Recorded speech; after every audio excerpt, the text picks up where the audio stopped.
them. Yes, I'm Country. you want Yes, sir. to open the meeting? We ready, Anya? Yes, sir. All right. I'd like to welcome everyone to the Nottoway County Board of Supervisors Worksession, September 11th, 2025, 7 p.m. in the Emergency Operations Center. Member Ingram's going to give us an invocation. Let us pray. Heavenly Father, be with us tonight as we work on the issues confronting our county. Also be with everyone who's been affected by 9/11. It's been a long haul, 24 years worth. God bless our first responders, our citizens who actually lost their lives trying to save lives, and be with us, country. We need to come together as a country like we did after 9/11. We need to bring love into the hearts of our citizens and remember that your will needs to be done in this country. In Jesus' name I pray. Amen. Amen. Please rise for Pledge of Allegiance. I Pledge allegiance to the flag of the United States of America and to the republic for which it stands, one nation, under God, indivisible, with liberty and justice for all. All right, has ever had a chance to approve or look at the agenda, the amendments to the agenda? And also, All right, I'll take a motion to approve the agenda. So second. Okay. moved. And with that, we have our guest here, Mr. Sean Haney, Inverness Solar Project. I guess for the members, planning denied you, and you've come here to appeal, or is this an informational, or what's our goal? Our goal is to build a solar project in the eastern end of Nottoway County. Okay. Whatever helps get that done. I think we have appealed the Planning Commission's decision, but we would also point out that the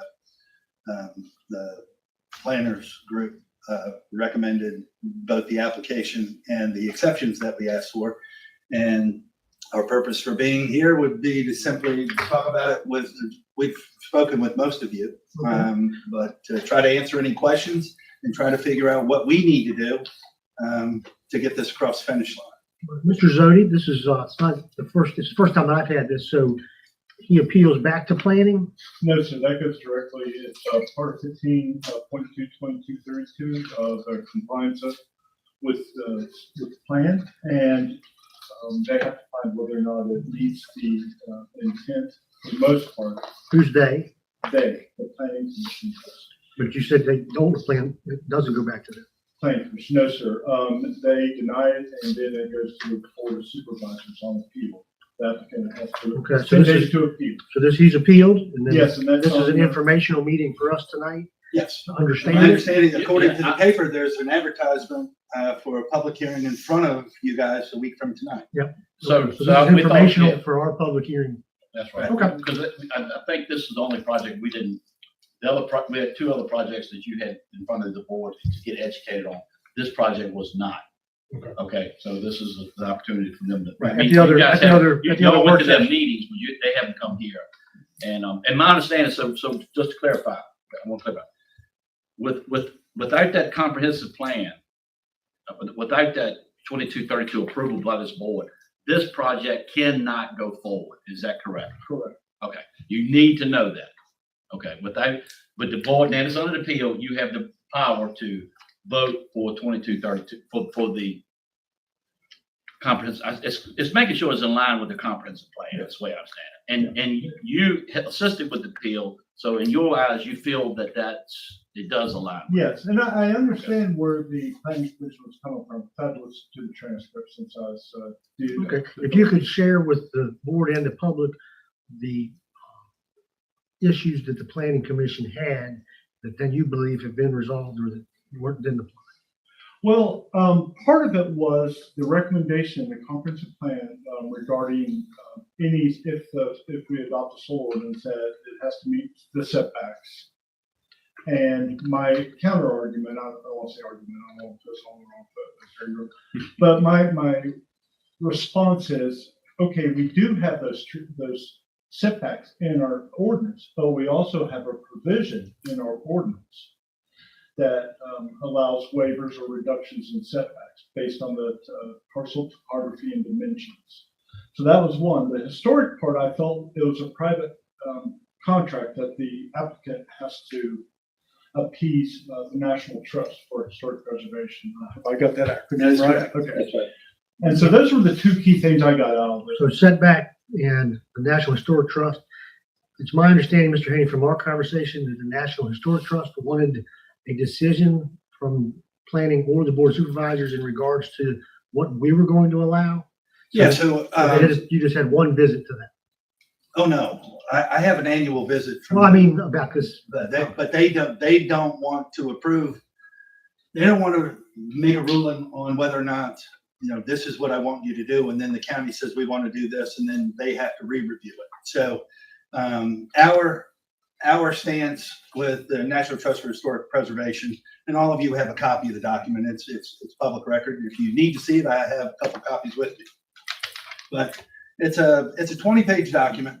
There are very specific farming activities that it doesn't allow. It says you cannot do this. Commercial hog farming, for example. And we have an operating farm. It's been an operating farm long before we came in. We've got horses, cattle, hogs. Right now I've sold my hogs, so I don't have any. But we've had hogs, chickens, bees, and hound dogs. And we grow small grains, corn, and soybeans, and we've grown produce for sale as well. And the easement that we have allows for all of that. There's nothing in the easement that says that we cannot have a solar project, but there are things that would be in a typical solar project that you guys would look at that it would not allow. It would not want, for example, a storage facility for power. So a larger project than ours would have the ability to store energy on site. And we won't be able to construct something that would do that with this project. It also, even though there are in many places on Inverness Farm from earlier easements, electric poles or whatever, it doesn't want us to erect poles to take this power from our site to the substation, which is literally directly across from this site. And because of that, our plan, we would bury our power and run it to get it off of the property, so that we do not have to erect any new poles. The substation is set up to accept this amount of power. Yes, and so we know that, not just because we met with them as recently as today, but as most of you probably know, Dominion Power's substation sits on not this historic farm, but it sits on land that Kathy and I own. And when they came in, we would have preferred them to find somewhere further away, but they decided that was the spot that they wanted. And so once it was clear that that was where it was going to go, we began then speaking to them about the possibility of doing something with solar. And the site that is sitting there is built to accept, without expansion of the current site, multiple projects that would be as large as ours. So we know that As far as megawatts, you're about 4. we're 5. You're 5. So we're 5 megawatts, which is That triggers the Anything greater than 5. anything larger than 5 it doesn't qualify as community solar. It's what utility is. It's utility scale. So what's the advantage to the county's tax base in regards to this project, Greg? I'm hard pressed for that. I think it's going to bring some revenue, but not a significant amount of revenue. It'll be improved real estate instead of unimproved. It's about a $10 million asset, if that helps you come up with a number of what that would generate How you in gonna tax tax revenue. So that's the improved value. Yes. Which now is just 2,500 an acre, 3,000 acres. Right.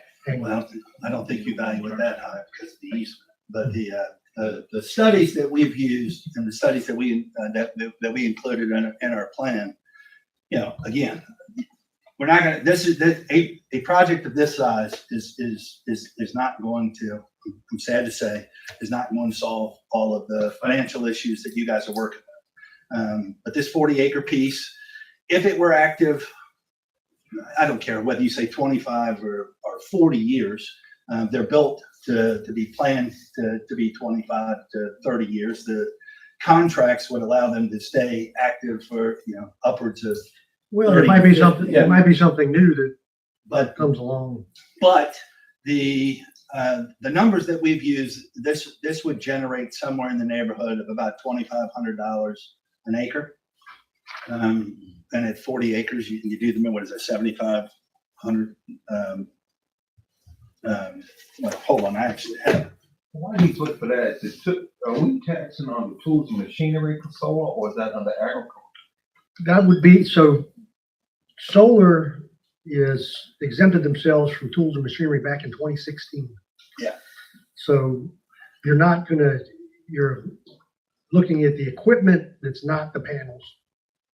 The value of the land with the income that's being created becomes a commercial site. Yeah. So The it's value of the land becomes more. the value of the land comes up, but the solar companies protected themselves back in 2016 from counties. I Tools think and they have machinery. the state level, right? Yeah, that's under the code. Yeah, yes. Eastern Shore, I think, was one of the first ones. You don't have anything that we can base it off of, but other projects within the state of Virginia of this size would generate, with our tax rates in the neighborhood of $250 an acre, which would be about, for 40 acres, that's right at 10 grand. Mhm. And again, that's assuming that our project is 40 acres. Now, again, that's not going to solve anything, but if you do that, No, I mean, that's, but if you do that for 40 we're years. stepping into solar, we're limiting ourselves in the beginning, and if everything goes fine, then it maybe is a larger solution. to it. Right, if you do that on 40 acres, you generate about 10 grand a year. Or if you do that on 1,700 acres, which is what the county plan would max out at, that would be about $17 million over the course of 40 years. Again, that's significant dollars over a long period of time, of course. But I would also assume that on larger projects, they're more. The code kicks in with that 1440 per megawatt Yes. on the larger project. So, but ours is designed to be small. It's designed to not have storage. There'll be no other buildings constructed for it. We'll take the power off of the land underground. We'll go over and meet Dominion on the north side of Inverness, run it right to them and hook it up there. The hookups would be safe. And as it says in our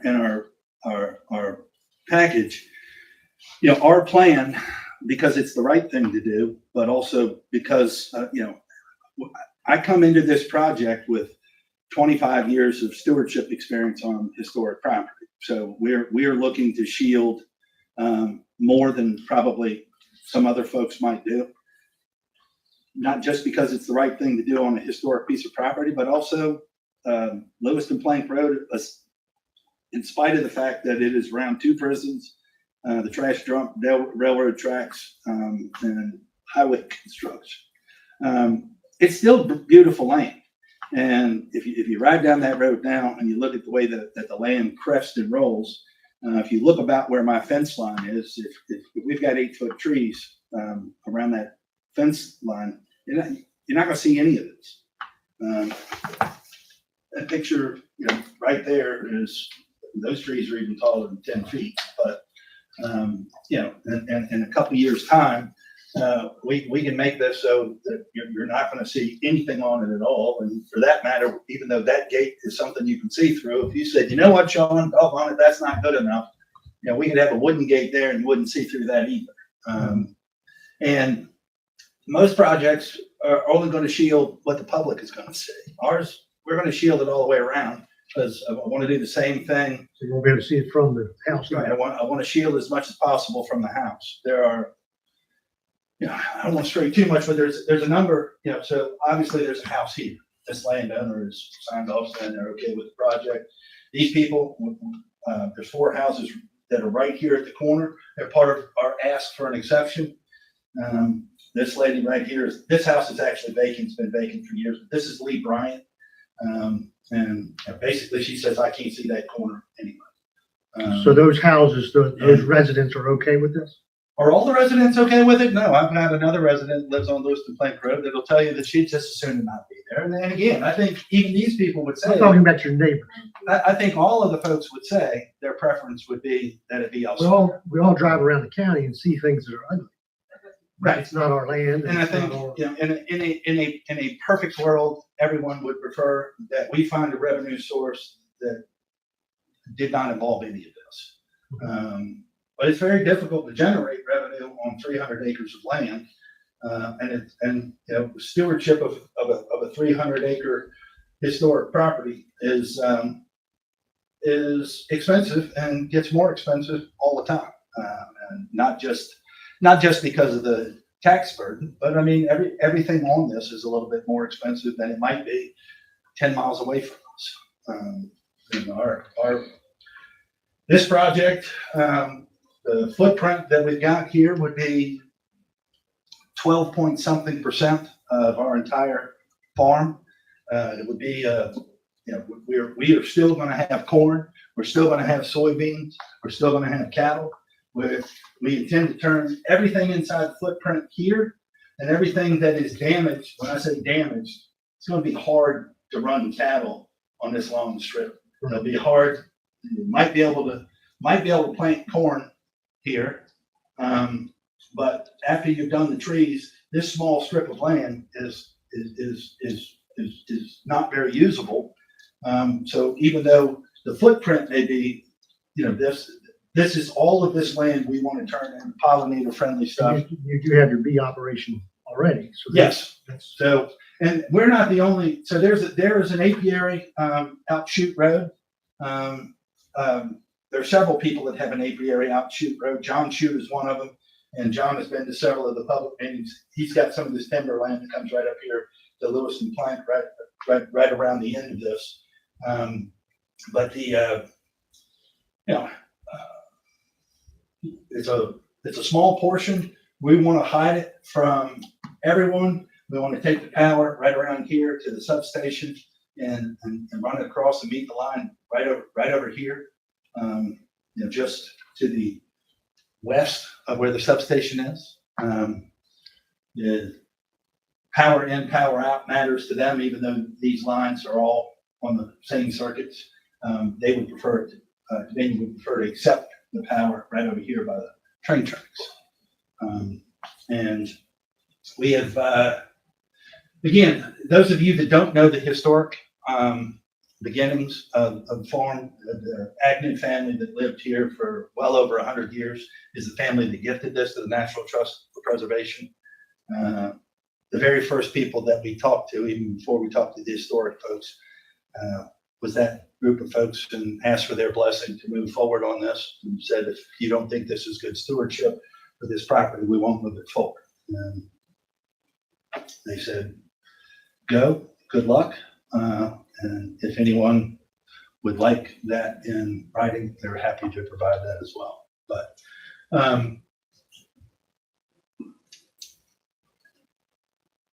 by this time, we've pretty much, we've had a public meeting at the firehouse where we tried to answer folks' questions.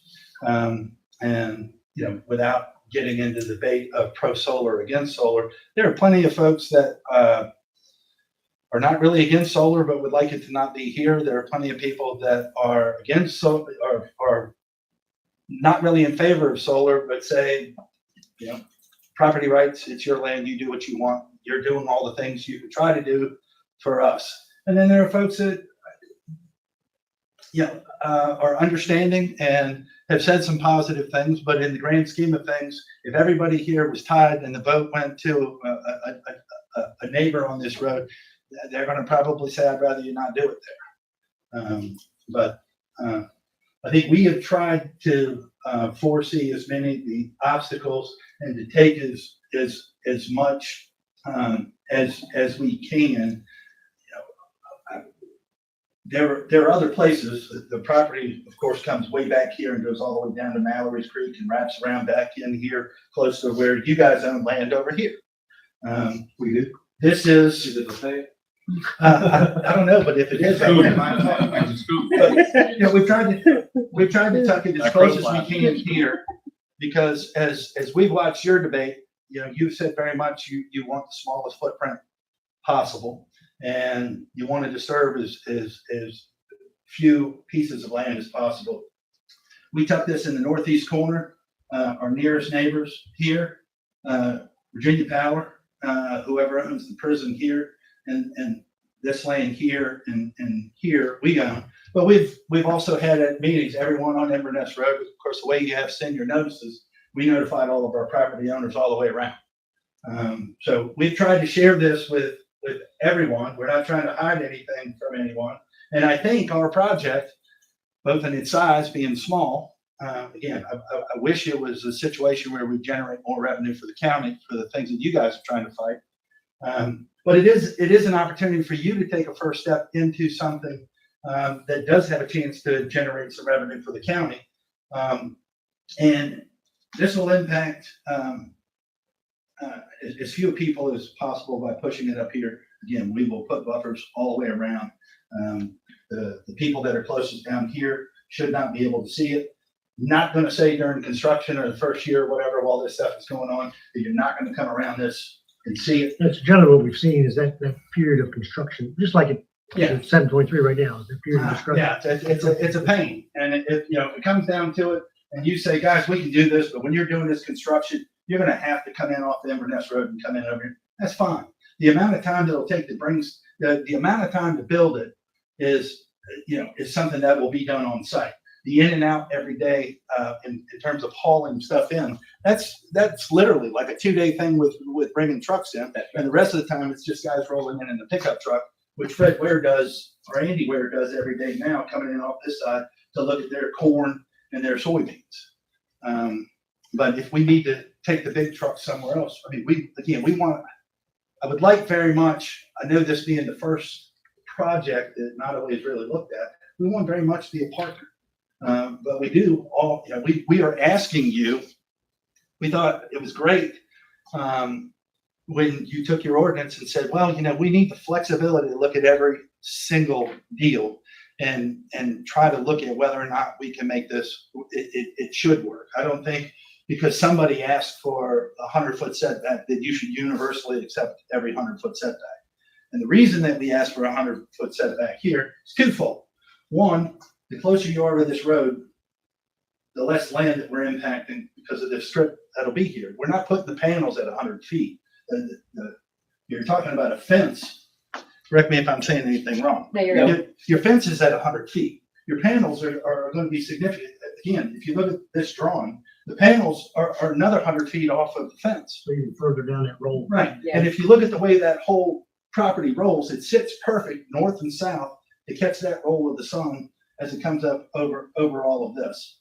And we asked to be tighter so that we can keep this as short as possible and minimize this space that no one's ever going to see, but B, that whole strip, it's not unusable because again, we would do something for the honeybees. But it's more pasture that we give up for the project. And again, we're trying to have the smallest footprint with this, trying to keep it as close to the substation as possible. So, Members, does anybody have any questions for Mr. Haney in this I do. form? yes, sir. How many acres will be under panel? It should be 20 or less, but it will not be over 20. There's no way in the world you're gonna get 20, from what I read about solar, you gotta have 10 acres to get 1 megawatt. No. That's what I read. No, we're using a higher grade panel. The technology on this stuff is rapidly improving. So just as the county has had this conversation about, whether it wants to do solar, I have literally been at some of the hearings where people are talking about how dangerous it is if you get and you see it on the news all the time, somewhere out in the Midwest where they've had a field out there for 10 years and there's a big hailstorm and they start talking about the chemicals that are, is it cadmium? Yeah, they're all worried about cadmium leaking out of this. These panels don't have any of that. I mean, does that mean a hailstorm can't damage them? But these things are, it's just like when you go to Walmart, you see the television that 10 years ago was $4,000 and now it's $300. They're made in a way that poles will be driven in the ground. They're not going to push up on, this is a small enough project. They're not going to push in the earth and create a bunch of stuff. They'll need some roads, but frankly, as I show these guys all the time, for the farming that we're already doing, this whole section has a road around it. They may need to shore up some roads so that their stuff will work better, but we're already putting huge combines and things like that on top of this stuff. We have roads that cut this and run down here the length and come around behind. But those panels will pop off of the pole if something happens to a panel, and you just pop a new one on. And so, Sean, can you tell them the difference? I agree, you're using, all the plans we've looked at with other projects are all monofacial panels. Yours are HDT, which are the bifacial heterojunction, which produce 20 to 25% more energy efficiency. right. Yeah, so we are trying to get as much power in as short a space as possible. And again, you're asking a technical question, Daphne, and I am not a solar expert. But I'm So trying to if you point guys out- feel the need to Yes, chime in, I think she's making But a good point, is that we're You're trying right, to we're- be as efficient as possible, because no matter how good the panels are, when it's dark, we're not generating power. So you take a day like yesterday, it was cloudy all day. All right, you're not going to generate power. But panels at this size and this space, when it's running, will generate more power than Burkeville would use.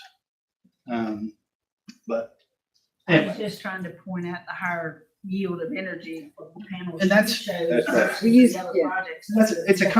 it's a conscious decision that we've made to be as small a space, but as impactful in what we're doing with the project. Is Knowing that- that, yeah, and the technology is only gonna. It's gonna get- it's only gonna get better. So If If we use something that's 10 years old today, we're behind That's right. immediately.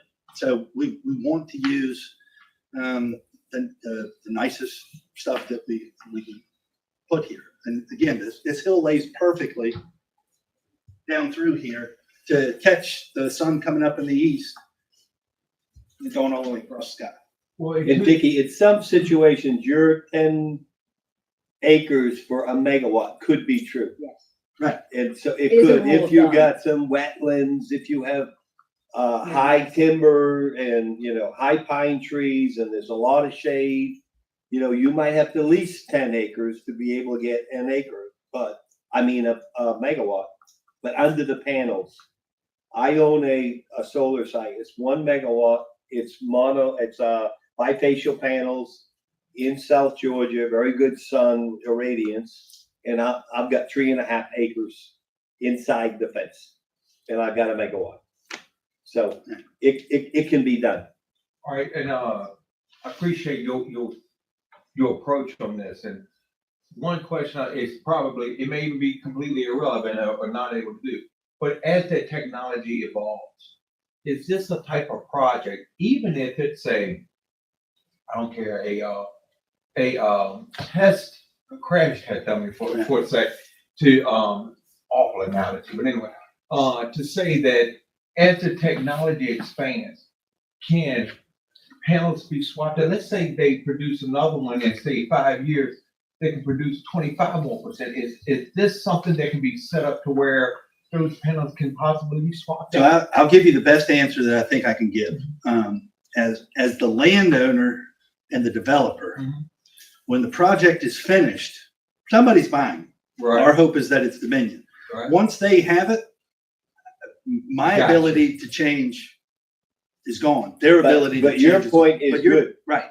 They should Everybody- do that. Yes. If this lays the way, again, if they're getting efficiency, the way that we've laid this out and it's working, and the technology and the cost to replace them makes sense, of course they're going to do that, because they don't have to come back and go, well, let's pay the developer and the landowner more. They've got access to the property. If they make more money, And this They- is they part of keep all of where, I'm getting in the weeds there, but this is where part of this becomes common sense, but it goes out of y'all's hands, out of our hands, because as the technology evolves, they should want to do that instead of covering more land. make what you got more efficient. That's exactly right. It's called repowering, and it's Okay. going on right now a lot. But you have to have the cooperation of the utility. So I have sites with Georgia Power, and I'm limited to 1 megawatt of power. Mhm. And so whether I repower or not, they're gonna limit me. Right. If this is owned by Dominion, and 10 years from now, they say, listen, this is gonna make sense for us to repower and double it, it would go from a 5 megawatt to a 10 megawatt. That would, other things would That's kick what I'm in. saying. That- You that's could earn, what I'm- generate more money They do that for, with the for panels. the county. But then they hit that 1400. maximum, that's. That's right. yes, that's But what they You get can't, over the 5, they could, They they didn't could, have a signing agreement to start with. We gonna be able to make them have a signing agreement after that? Well, that's something we'd learn. You would have, see, this is the thing, I like this community here, because you know how to go talk to all these people, you know how to talk to Dominion. Dominion was here today, they like working in this community. All you gotta do, and we can do that for you, is have the conversation with them to repower it. Yeah. When it's right, and say, listen, we wanna work with you, we wanna generate more Actually, that could revenue. be, if we issue the conditional use permit, you could line item, but if it's repowered, then there's a discussion. they're required to Right, notify the Or county. can make a condition as well. Well, see, because we ain't gonna be here forever, and, you know, technically, when we move on, somebody else is gonna be here, we need to leave something in line where they can get, the next leaders come in here and get their teeth into something, and say, okay, look, they gave us tools to work with, let's make sure we're following up. See, John, you're hitting now on the central reason of why I've moved forward on doing this. You know, when Kathy and I came in and bought this farm, you know, at 40 years old, you know, we were young and dumb and didn't mind doing it. We had one kid, we had 3 more. We raised them in a trailer while we started renovating the house. Bill knows the story of our financing ordeal that just happened to fall smack dab in the middle of 2008, the financial crisis and banks failing. And but we've worked through all that. And what I've come to realize is that we love Inverness. Yeah. And our family wants to be there for generations, just like the Agnews before us. Right. But I also don't want this to be a burden for my children. Right. And this will help us make sure that we can maintain the property and the kids can go chase their careers. And I got one in Charlotte. I've got 2 in Richmond. I got another one knocking around here in Nottoway. You can stay out of trouble. But to your point, Mr. Haney, when you bought Inverness, was the home place, was that able to be occupied? Oh, no. No, we lived in a trailer.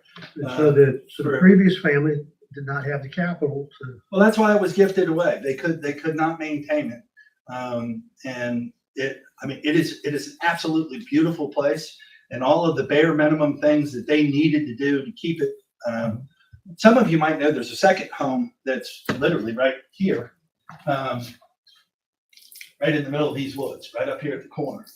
A big tree. You see it when the corn is cut. You look over as you're getting up to the north side. And a big old oak tree was struck by lightning and the tree fell through it.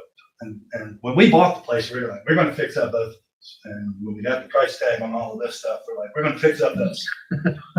And so this has continued to you know, it's almost collapsed. I actually have bees living on the entire east wall. So we'd like to keep it upstanding. Your biggest tower. But it's I mean, it's a lot, it's massive, but when we made the commitment to come, I mean, we fully invested in doing it. We love living in Nottoway. We love being a part of this. And again, I'm not asking you guys or anyone else in the neighborhood to do anything that I'm not doing. If I walk out on the east side and stand at the top of the driveway, no matter what we plant down here, we're going to know that it's over there. But again, we're going to do everything we can to shade it all the way around.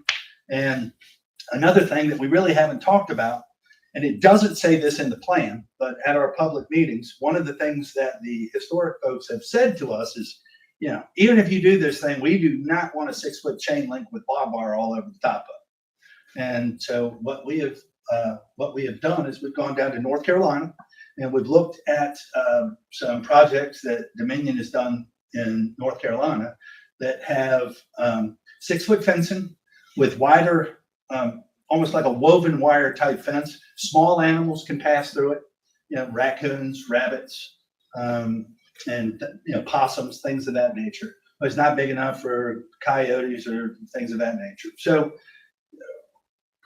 again, this project is not going to be restricted to wildlife.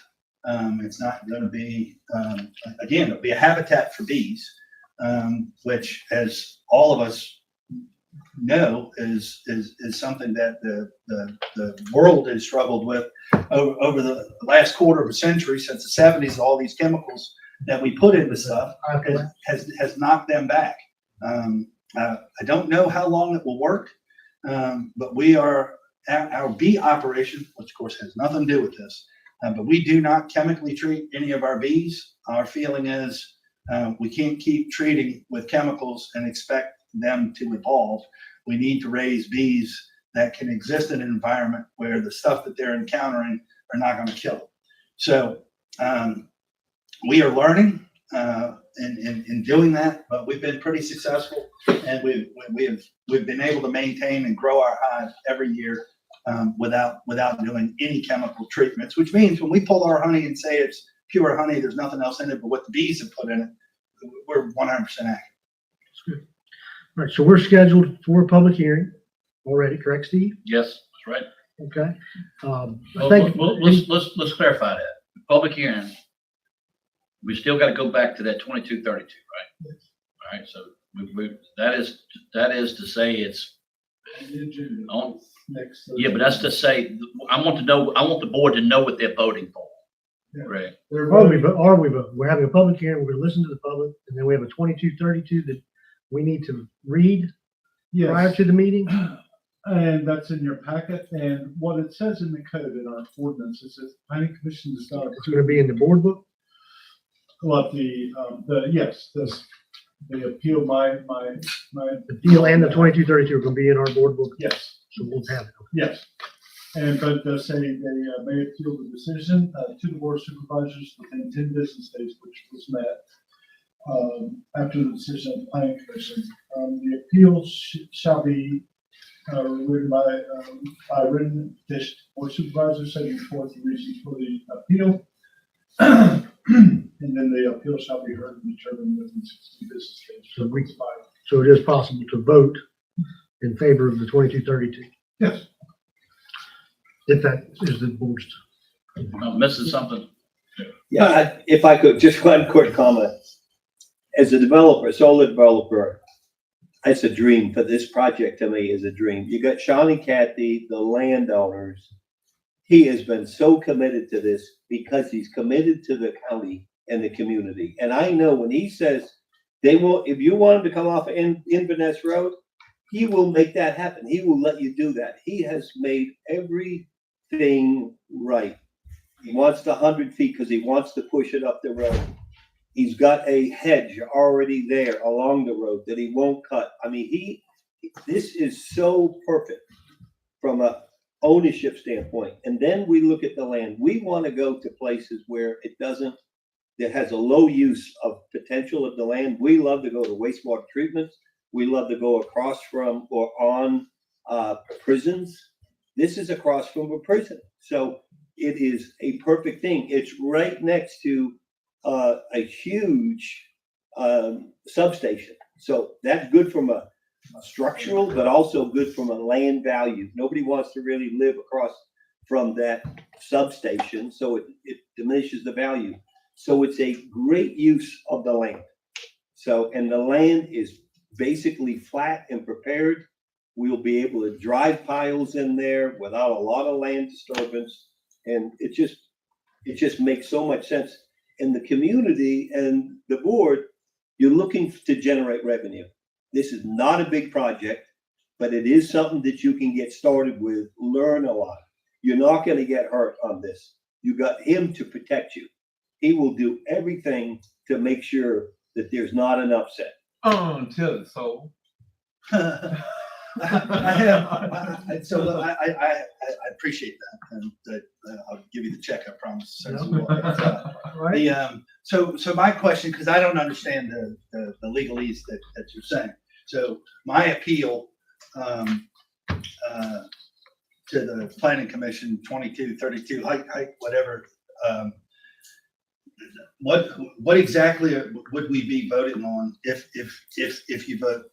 The existing 2232 application, which Yeah. we have not seen, so I can't tell you. Yeah, that's in the state code, it's called the status of the plan. And anytime a public utility comes, in or requesting a place on, say like a landfill or dumpsters or whatever, any public utility thing that'll be owned by the county or by a public entity has to go before the planning commission. It's called it's a 2232 review. Okay. And in this case, the state has decided that we have to have a public, we don't even have to have a public hearing for the 2232 review, actually. We're having a public. Right, well, that's why I put it in there. But at this level, it's a utility. That's Okay, but that's not, and again, I don't need to understand that. So my question is, if you vote on Thursday, you'd be voting on the appeal. So if you're voting, you have two choices. You can uphold the appeal, in which case we're done. Right. Or you can you can accept my appeal, and then that keeps my project alive. And the second one is two of them though, right? The second public hearing is to approve or not approve his application. Proof, right. But if you don't accept the appeal, If you don't. there's nothing on the second. It's done. Okay. But if you accept the appeal, Then- uphold the appeal, Then the other. then you could vote at any time that you so choose on the remaining project. Do I understand that? Yes, that's And, correct. and let me say this, John, I appreciate you coming up here tonight. That's what the board, that's what I wanted him in this work session. I thought it would get too confusing for you in a public hearing because you're gonna have people, I'm speaking against this project. Speak for yourself. What are you exactly voting on? It's important to know what you're voting on. I wanted to make sure too, so for expectation purposes. Right, and that may have been something, I'm gonna take some ownership on that. Greg wasn't there that night with the planning commission, and we're not trying to, Mr. Haney has made it very clear, he doesn't want a war with planning commission. Right. I think maybe we just didn't unpack it right for him to understand what we were voting on. Maybe, I don't know. Anyway, You were clear. You knew. but Okay. They were confused. I was at the meeting, and basically you said it checks all of the boxes for the planning, for the Comprehensive plan. confidential plan. Okay. And they said, okay, we agree, it checks all those boxes, but we're gonna vote no because It seemed. it was a vote no on solar, basically. It felt like. No, the thing, from my understanding, I could not vote on, I was the rep from the board there. They asked about, they were concerned about the setbacks, Right. they were concerned about the conservation easement, and I think they were concerned about runoff because of Mallory Creek. If you look down there, you see that water down there at the bottom? Mhm.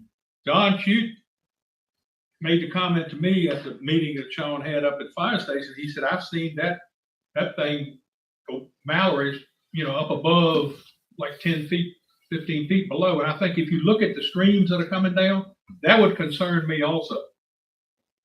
That's, Yeah, we've got, So there's an authority that looks after the waste or Yeah, so the the- water runoff. we've actually done the soil and water study, and of course, as we saw this year, not just in Virginia, but in other places, the amount of flash flooding that we see, can you really prepare for those folks in Texas that had those kids at a camp? I mean, the weather report said it's gonna rain, it's gonna flood, and Yeah, Exactly, they monitor it, that's right. and again, we're not moving soil for this project. So, And it's been an ag operation already, so at various times of year, there's very grand. right. But again, I agree, and Dickie was at the thing. My feeling was there were plenty of questions, plenty of concerns, even honestly, I was touched because even some of the people that were saying, I really don't want this, were saying, it's his land and he's trying to do it the right way. But we'd still rather it be somewhere else.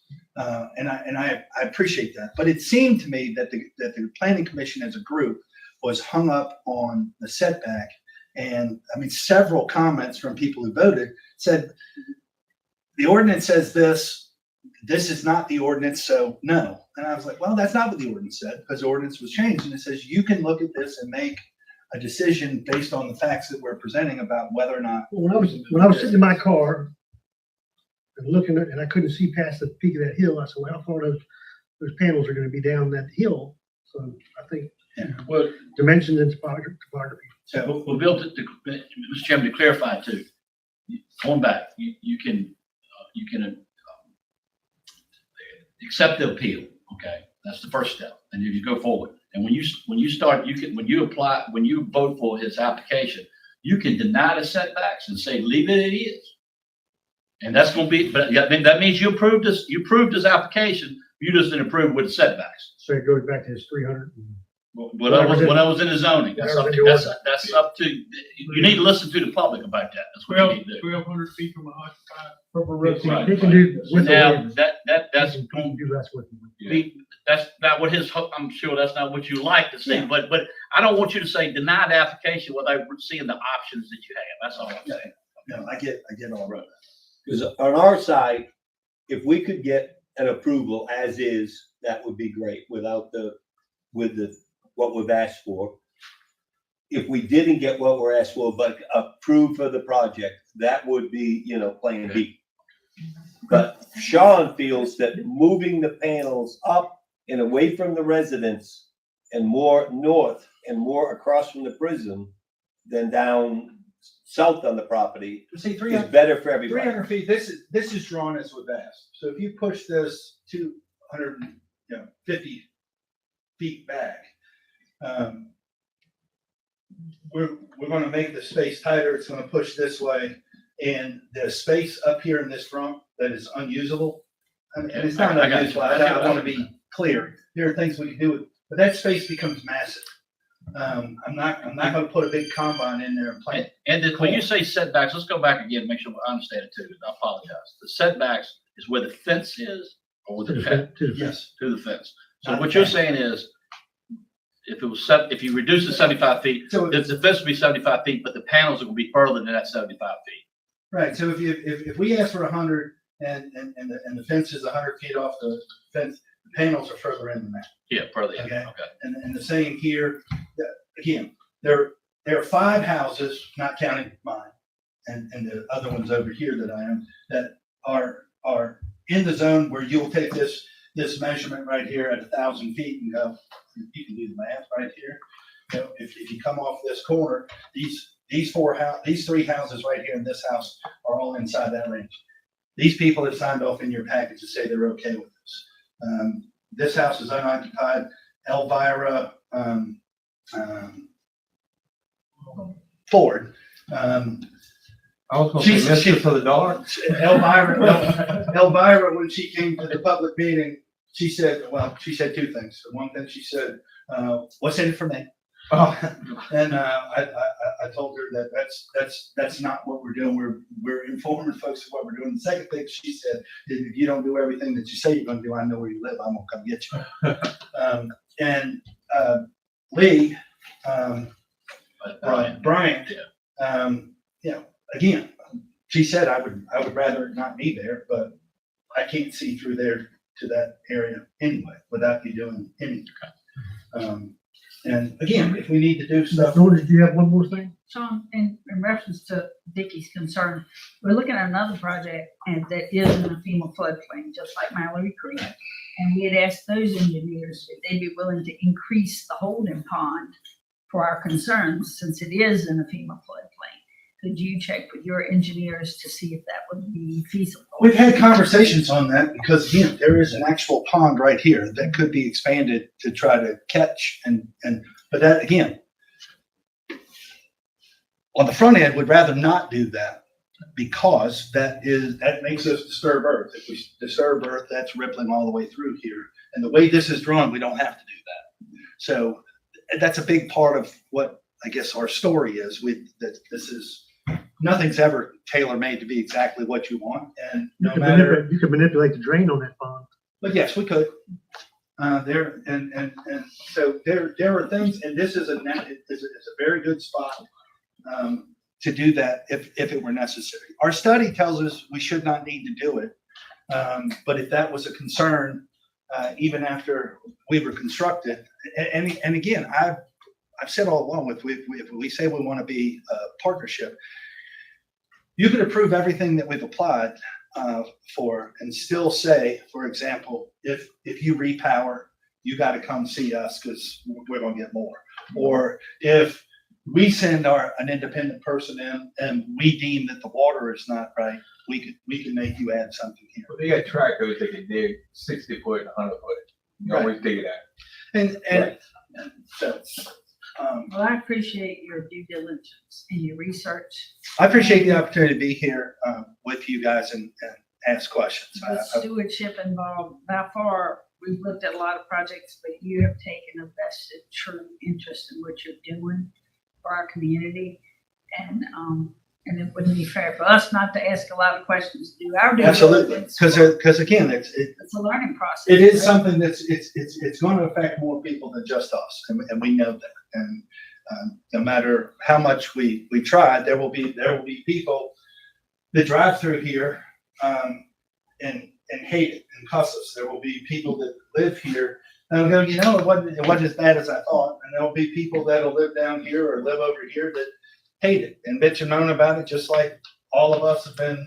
Keep the mud off of Lewiston Plank. That's one of the. Yeah, just as we've all been complaining about the road changes up here Oh, yeah.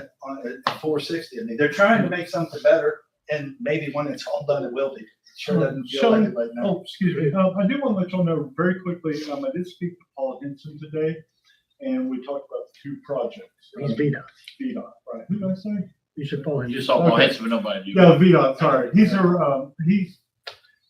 He was fine with Lewiston Plank Road being the construction entrance, which you proposed, because he said that It's right road, yes.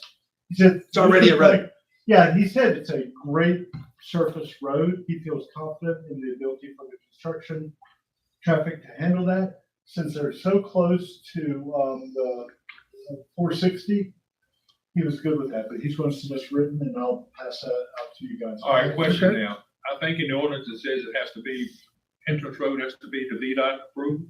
Yes. But the road itself, Yes, and it's good that you mentioned that because I have construction traffic VDOT is already- management. We worked with VDOT to put this in because we were bringing the big combines in, and when I asked for a pipe to support all that, I'm not saying it's a different approval, but what I'm saying is this was designed for heavy stuff, and Paul was one of the people that we talked to when we did that. Yeah. Because when we were doing this, again, for stewardship reasons, when we started doing some heavy farming here, the equipment was coming up the main driveway, coming through those big columns on the side of the driveway, and then driving down through almost the yard to get to a gate and come back out here.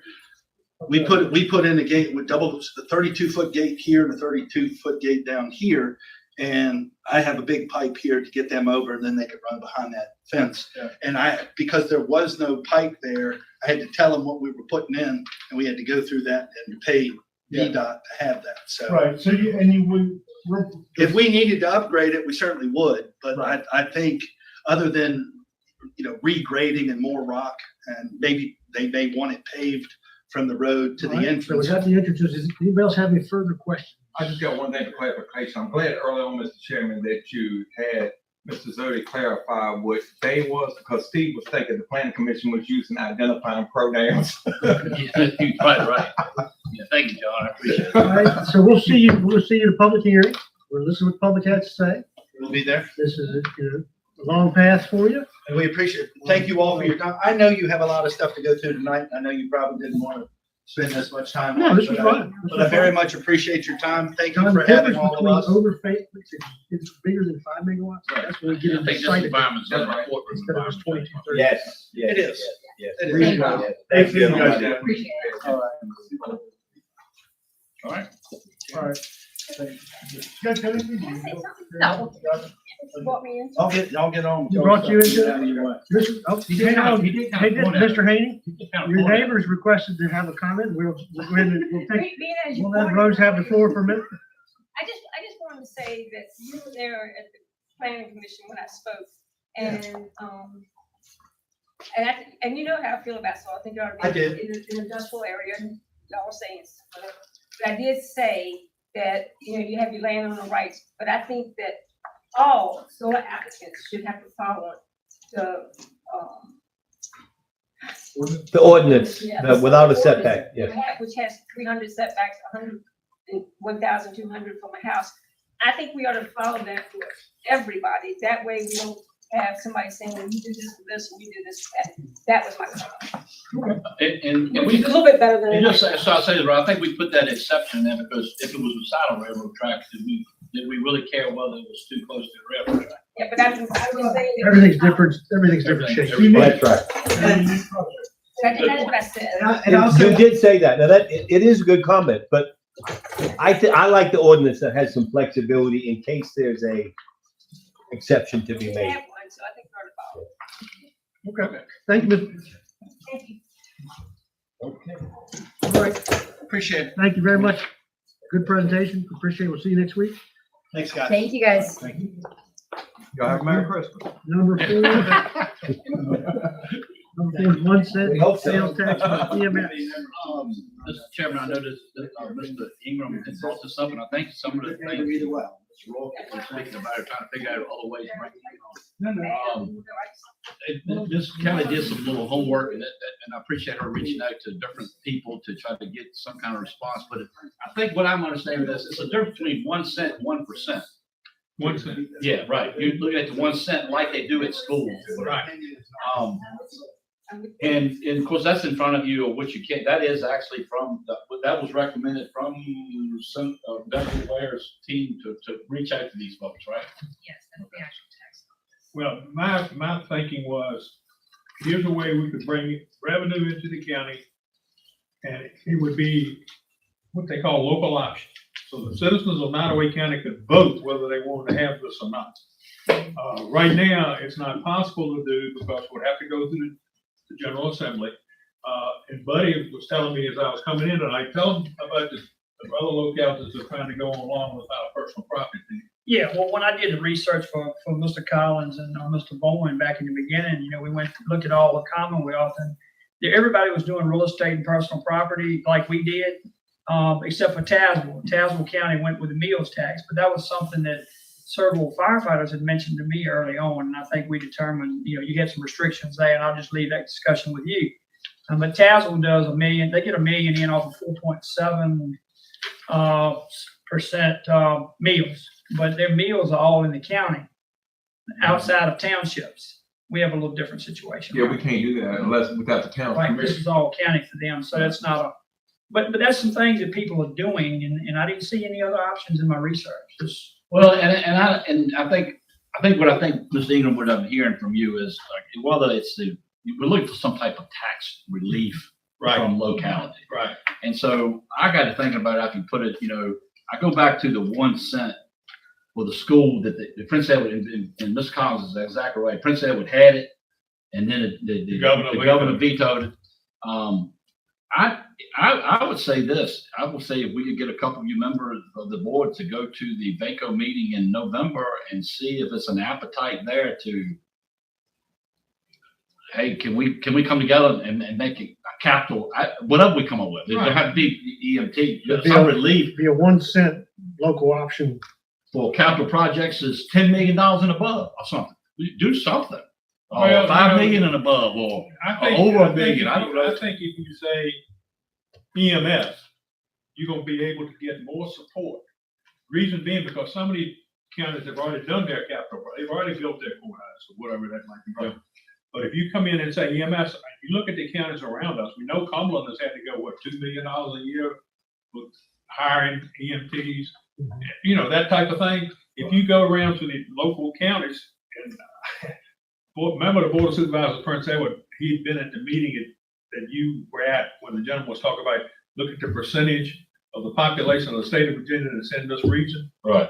It's like, what, 8%, 9%? Right. So we ain't got a whole lot of say-so in Richmond. But if we all get together and say, hey, this is something we all need down here. We're poor counties. We cannot afford what we got to get, you know, now we have to pay EMT, probably we end up having to pay fire people. And if we can get some relief, and this, like, again, I say, when it first came out, people on Facebook, well, another tax item. Think about it, it's a local option.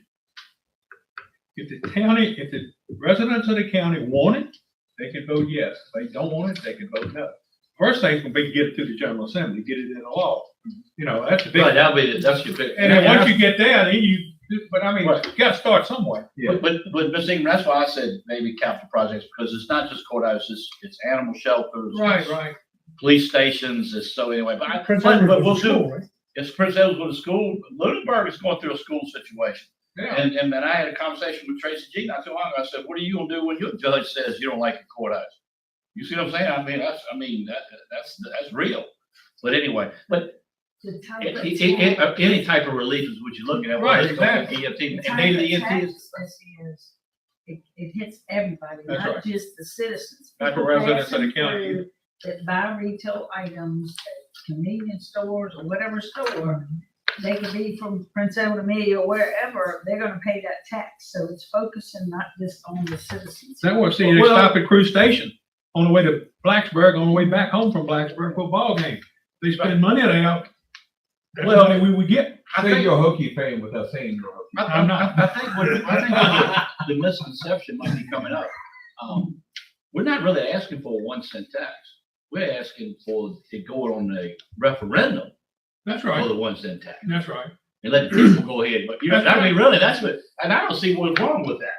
If this community says, hey, I'll vote for that, because I know people will spend money in the county and get that 1 cent to be less I can worry about real estate. Well, see, that's the thing. You know, we've all had people come to us and say, well, like, liquor tax. Can we do a liquor tax? Can we do this? Well, the state limits what we can do. We already know that. The only few things we can tax.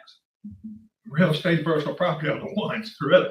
So if you look at that and you say, okay, we gotta find some other way to generate revenue. And people say, well, we don't, we're blah, blah, blah. Hey, this is a tax you can vote on. If people do not want it, we won't have it. If they want it, we will have it. But we gotta get it to the General Assembly. We gotta get it in the law first that this can be done. And you gotta start somewhere. One of the ways you speak about what you're doing, Dick, is you're giving the power back to the people. Exactly. What you're presenting it. Indirect taxes instead of the direct taxes. Right. That's exactly what we should be looking for. Because indirect taxes is the people saying, this is how much I'm willing to spend knowing that I'm going to be taxed this much. Right. That is their own personal choices. The more we can give them that, and the more that is turned back, all of a sudden you start taking it off the burden off the direct tax. That's right. But to the point that what y'all talk about, Steve, going to Vega, here's what I would suggest anybody to throw at any leader in a delegate or a state senator or anything right now. Look at what Governor in Texas and Governor Florida are doing. They are pushing to eliminate taxes. If we don't, if you ever want to see the way to potentially do it or not to do it, follow what's happening right there. And just ask them, hey, we're your constituents. We're voting for you. We put you in here. What are you doing to model this? Right. We don't need to be Northern Virginia or Eastern Virginia. We need to be rural Nottoway County, the rest of the rural Virginia here, but we can have those same rules that apply. I agree. There's some other information that we get. That's why I thought it's better than regional. And I came on some statistics. We did get something back that said, hey, Virginia state tax is 78% percentile across the United States, higher than other, and something like that, because we're 6.5, and it just went up recently. So that was a negative part. That's why I say they're not gonna do something just for little old Nottoway. It's gonna have to be regional. It's gonna have to be the county. It's gotta stick together and say, man, this is just not fair. Anyway, but that's why I think it maybe could be a VACO, something to go there, plant your mustard seed. Well, We mentioned that when we went to that meeting with community college, and we were talking about levies and doing a regional reach out to all the regional tax levy and fire and rescue, because everybody's having the same problem. So it's an extension of that, getting involvement from the whole region to support you at VACO to kind of twist those legislators' arms to get it done. Well, to your point, Ms. Norton, a lot of that will not be paid by like Nottoway people, Lunenburg and Brunswick, can be paid by people going through. Think about what we're just doing up there. I think maybe it's, we mentioned it to, VDOT a month or two ago about the beautification of Area 360 and 460. Let's see, let's make a formal request. Let's see if they want to do it. I mean, Colonel Shaver, before he left, he was willing to bring more equipment, maybe getting with VDOT, placing it down on the western end of Nottoway County, Right. showing what all we have here.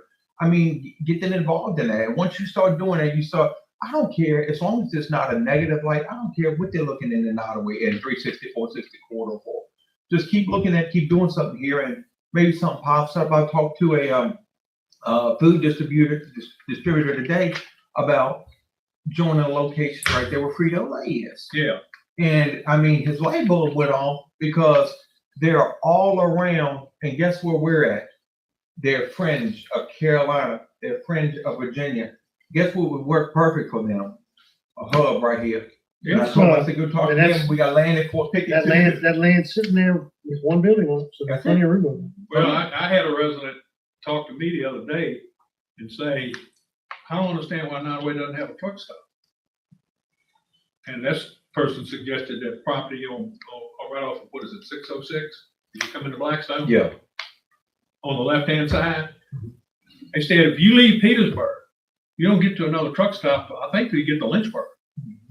Then what he has one there, at the sheets. But how far away is that from us?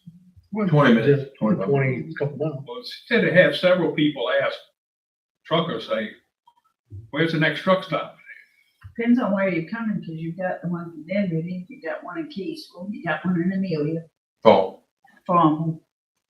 Well, they're not truck stops. What I'm talking about is a truck stop. They have Look. a truck stop in Keysville, one in Amelia. But what's unique about Crew, y'all, I've said this 1,000 times, you gotta go through there.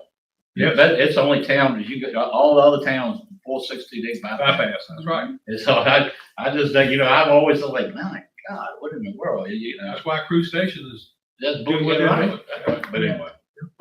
All right, well, All right. so maybe it's something that we'll take a look at the Baco, and by the way, you need to talk to Ms. Kelly about that, if you can go this year, so, I think they're looking for, people signing up now, aren't they? Andrew? All right, number 5, this is Administrator Bowen, Municipal Advisor Courthouse Project. Okay, so, we've all heard, VML, Vaco Finance, they came here, and then it's really versus Davenport. Vaco, VML Vaco told you that you would pay $8,000 fee to get an idea of, where we stand financially. It was a flat fee. I think that was the number they threw at us. That does not include, with the assistant, with getting the loans for the courthouse. We got a good relationship with Davenport, but I need the board to let me know, would you let me remain the relationship that we have with Davenport? would they charge us? They already know our financial, when the charge comes in is when They work through the it finance. works through the finances. Oh, okay. So same thing, Vaco, VML, I'm not gonna take it to whether you're gonna get a $7 million project, $10 million, I got it. $15 I million. got it. That's, it hadn't helped you with that finance. I got it. But anyway. I haven't seen any reason to change. You just want. And That's why I asked you a question. Yeah, and I touched bases with some of the other counties. I didn't, the municipal advisory court, the BML, VACO, they're, who's doing what. Man, it's a lot of Davenport and some VACO, BML. It's all, it's no, the board of directors, Doug Stanley's on the board of directors for VML, VACO, and when Chad Mr. Roy, he probably didn't know that. Anyway, but Until, they're familiar with ours. We're actually the same. okay. Well, I like to go ahead and move forward with them if y'all are. Because we gotta start having conversations. Right. Okay, all right. I don't need a vote on that, just, Well, do we need an RFP? no, I don't think so. I think we've already been, I'll double check on that, John, to make sure, but I don't think we do. I don't think we do. But if we do, we'll do that. But I gotta do it quick.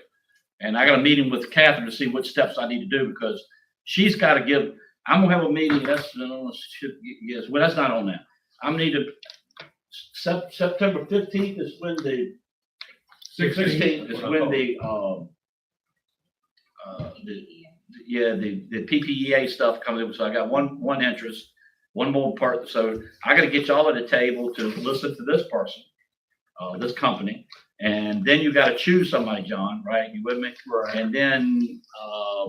And then we got to get a plan to the judge, to the lawyer of the judges, circuit court judge. And I was told to rector, I keep saying, put it on one judge, and somebody correct me on that, said it is the circuit court judges. That's correct. So it's not just really one judge. So I need to rectify my statement. And, but anyhow, their lawyer, we have to send them a plan. So Catherine, wants to stay on top of it and help me get a timeline to make sure we meet. Catherine, are you there? Yes, I'm here. Sorry, give me a second. I had to unmute myself. I thought of this the other day when I was thinking about the deadline and then the short month period that we're going to receive another PPEA in, and thinking about John and this idea of a cap and, okay, what's the budget? And so if you could define plan for that October date, is it, okay, we're building this many square feet, or this is, okay, we're going with this PPEA firm and now we're planning as far as what we're doing? If you could define that. Yeah, I want to go back honestly and review the court order again just to see what they specifically are going to require on the 12th. I think from my understanding, they're going to require a pretty in-depth plan. Okay.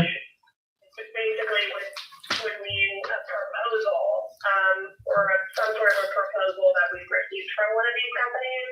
But like I said, I can go review that order and kind of put together a list of requirements that we're gonna need and email it to you and the supervisors, just giving you guys a heads up. And I did email Steve today, just kind of putting that on his radar that the date is coming up, so we need to start thinking about it. So I appreciate the question. Yep. Okay. The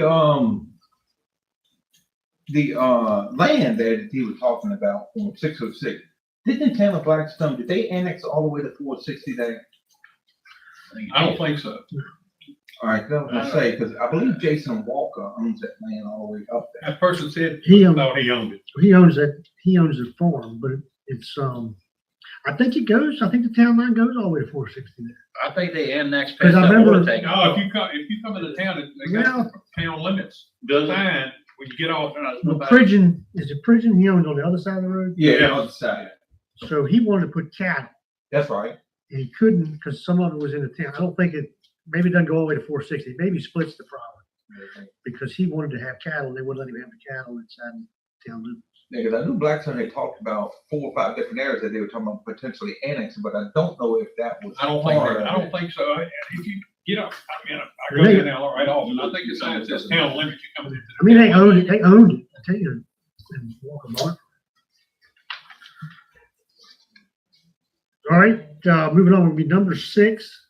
This is the animal shelter. We've All got right. A and B volunteer policy and definition of a no-kill shelter. All right, so just wanted you to know, the animal shelter, by the way, I want to say this is, you'll get a schedule in your board package. It's behind. Ms. Ingram's gonna get a report on that, but we are, typical construction stuff. But anyway, it looks like more is gonna be January than November. The volunteer policy, I'm working with CARES. We're gonna need volunteers in to help clean and that type of thing. So we've reached out to different counties to see their volunteer policy. We're putting things together. Some of the things that volunteer policy will include will be an application, background checks. You would think you shouldn't have to do that, but there are people who will actually, there's abused animals and will try to get back at it and keep doing it. And so that type of thing. So, I'm hoping that I'll have something in front of you maybe in November. So you could, and get it to you a week ahead or so, and maybe bring it at a work session so you can concentrate on and see if I'm missing out something. I forwarded the email that we got from Tom Reynolds about, going to the schools and wanting to do something with that. And I forwarded it to Celia, Elsie too. I said, this might be a way to get volunteers to help at the shelter. The other thing we have to do is have some kind of adoption policy. Right, okay. See, because We don't have adoption policies then? I don't know. That's what I thought we did. We probably do. Well, I think a lot of them I'm are asking foster the question. well. I kept thinking about, we got something in that the animal can't stay there for so long, what's it? Right, but I mean, we're adopting them out even to other counties. I thought we would have to have a policy in place. I think that's right. I think, I'm just, I'm double checking asking it, the John. question. One thing I thought about was, obviously, if you're gonna do adoptions, then you're gonna have hours Right. where our animal control officers aren't on. And so we have to figure out an access solution to the shelter. If, two volunteers are gonna go over on Saturday afternoon and sit for 3 hours. Right, In and out, how do you? yeah, I got you, okay. If I could make a real quick recommendation on this, 'cause I served as the volunteer organization in Bedford County, and we had to fill out applications. Right. And they had to do a background check and check our references. I'm happy to put you in touch with the folks over there. Well, you can, but I mean, they're pretty, well, let me keep, you do that, but Okay. and I can get you to come to the next meeting, that's so we the have Yeah, another. we're not- He really wants you to talk to him. Yeah, I'll give you the gavel. So, anyway, but we're gonna come up with something, just like any policy we come up with, and I'll share this with some in December.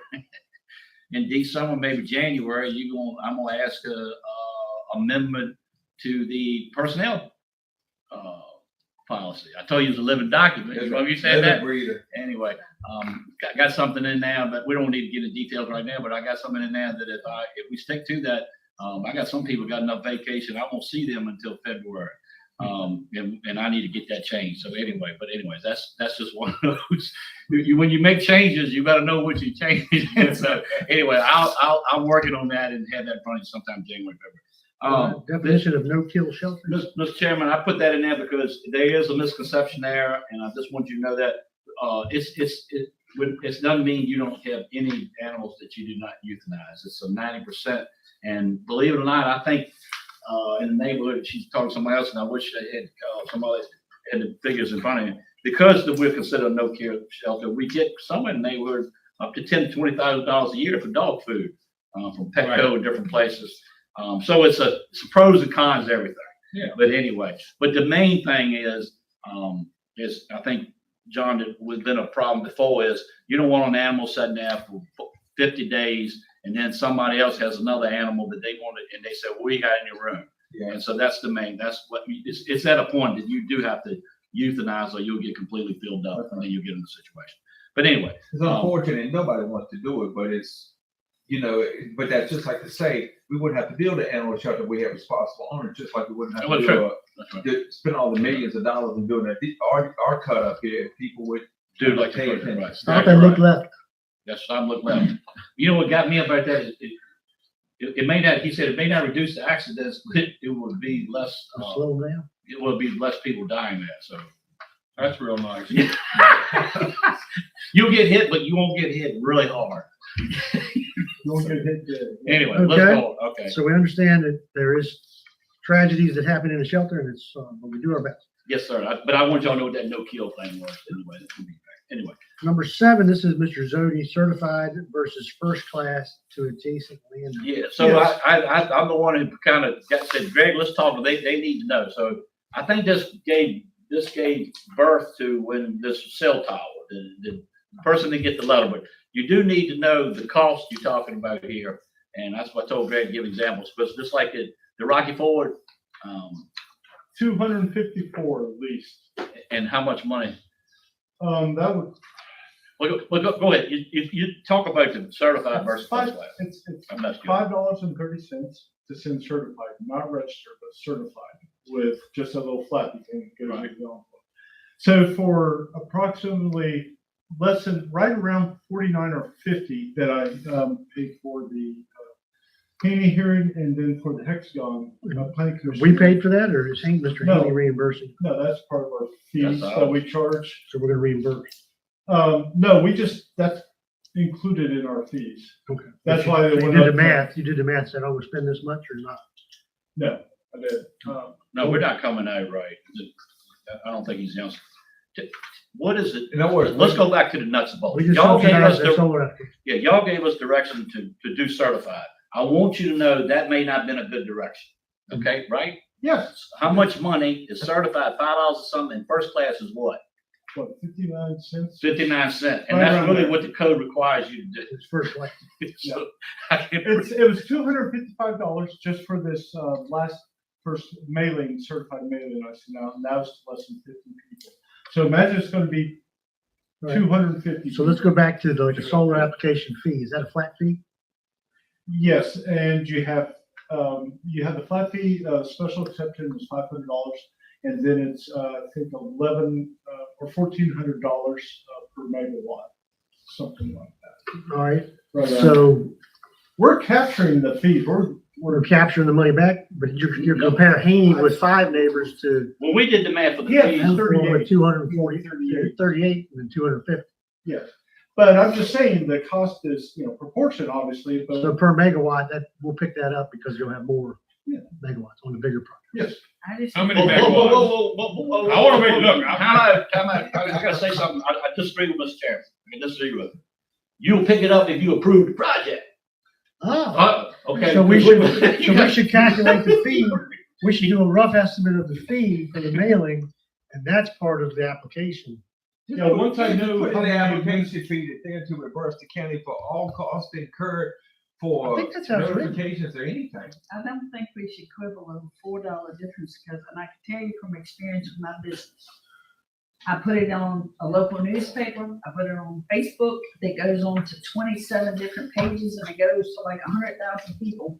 And then I have people call me and say, well, I don't read the paper, and I don't look at Facebook, so I didn't know about it. My mailbox got So hit. something this is important as solar, or something that they'll say. Well, it won't be just solar now. You told me do it for everything, trailers, mobile homes. No safety welfare, anything like that, we have to do our due diligence to notify our citizens.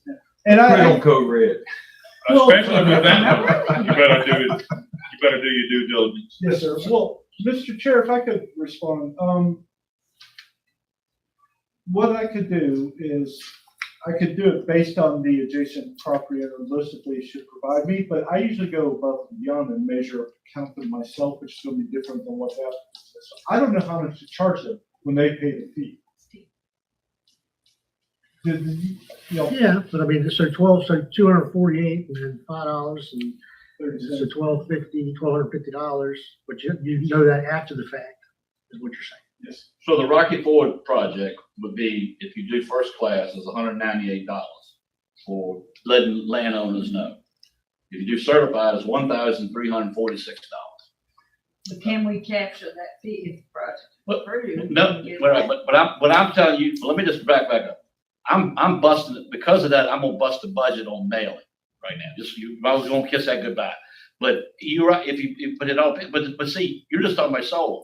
With this direction, right, you're talking about if somebody puts a mobile home, anything somebody puts up, all the surrounding the money All is, the adjacents are- but the code don't require you to do that.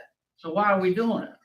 Well, that's what I'm saying. If it's part of these applications that we're spending this money, why don't we revise the application Oh. process to say that they're gonna be Oh. responsible for All any, mailings. and all debt incurred by the county to properly notify. I feel like it's in there, but So Take a look at that. We mail it out twice. Yeah, you would think it's in there. We mail it out twice, Greg, to pick up. Yes, So you do it for the planning commission, that's and the $1,000, board, so that's $2,000. yeah. Okay. I quit. See what I'm telling you? I see what you're saying. Catherine, you still online? She drew. Catherine, Don't you Got it. can we be sued by somebody for non-notification? I'm sorry, can you repeat that 1 second? Can we be sued by a citizen for not notifying them properly about something? so if the mail fails, if the post office fails us, the letter's gone. I think they have an appeal period, so if somebody, and we've actually run into this before, I think, right? Yes, Yes. But it's essentially if someone claims that they don't get proper service, they have 30 days, like service of notice, they have 30 days to appeal that. And technically they can take it to circuit court.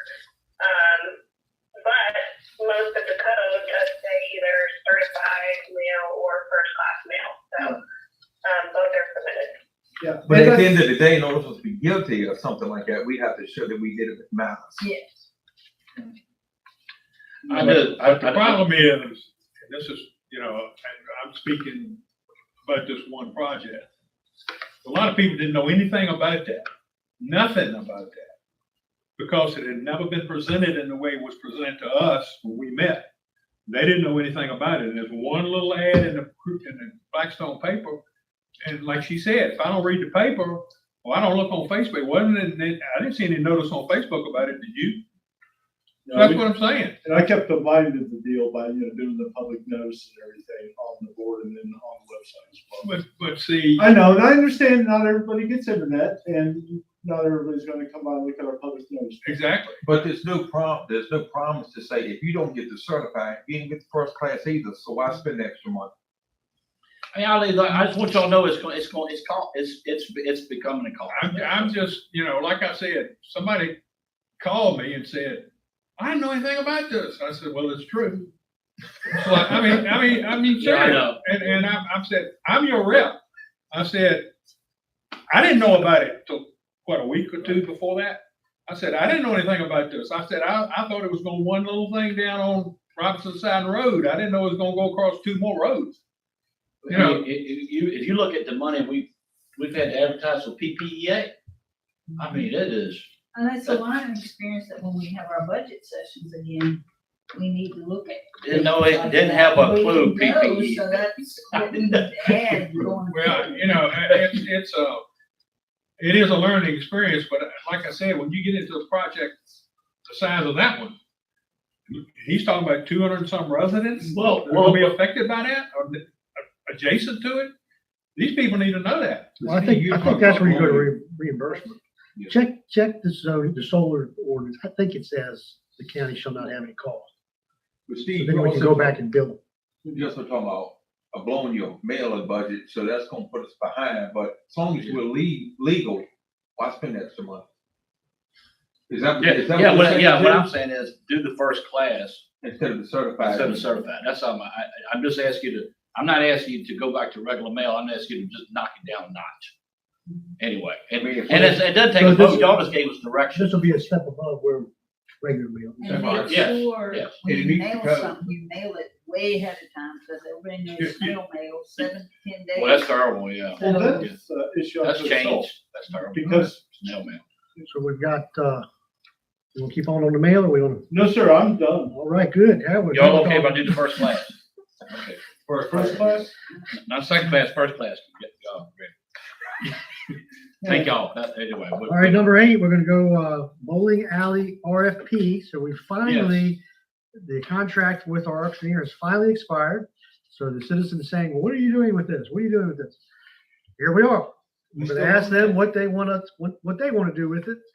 And we'll have hopefully some great choices to make. So in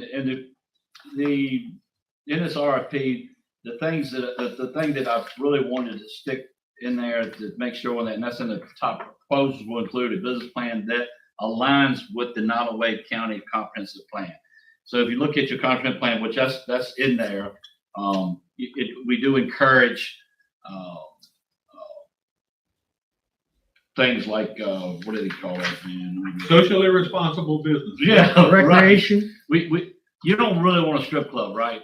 No. Okay, that's what I'm trying to prevent all of I that. wasn't gonna say. That John.